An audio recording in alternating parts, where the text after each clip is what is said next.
உலக அளவில் போர் நடக்கும் பகுதிகளில் கைதிகளுக்கு எதிராக நிகழ்த்தப்படும் பாலியல் வன்முறைகள் தொடர்பான ஐநாவின் வருடாந்திர கருப்பு பட்டியலில் வரலாற்றிலேயே முதல் முறையாக இஸ்ரேல் மற்றும் ரஷ்யாவின் ஆயுதப்படைகள் சேர்க்கப்பட்டுள்ளன. ஐநா வெளியிட்டுள்ள 35 பக்க விரிவான அறிக்கையில் சர்வதேச அளவில் பாலியல் குற்றங்களில் ஈடுபட்ட 12 நாடுகளைச் சேர்ந்த 77 அரசு மற்றும் அரசு சாரா அமைப்புகள் பட்டியலிடப்பட்டுள்ளன. 2024ஆம் ஆண்டுடன் ஒப்பிடுகையில் 2025ஆம் ஆண்டில் இத்தகைய வழக்குகள் பெரிதும் அதிகரித்துள்ளதாக இந்த அறிக்கை கூறுகிறது.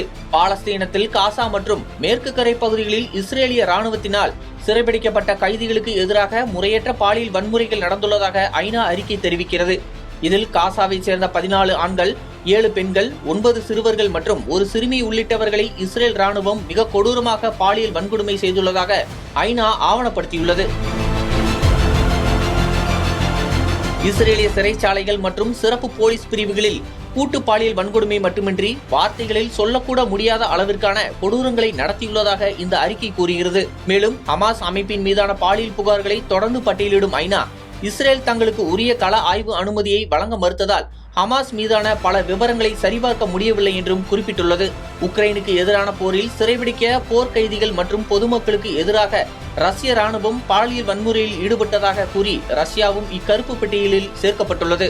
இந்த அறிக்கையில் 310 பாலியல் வன்முறை வழக்குகளை ஐநா உறுதிப்படுத்தியுள்ளது.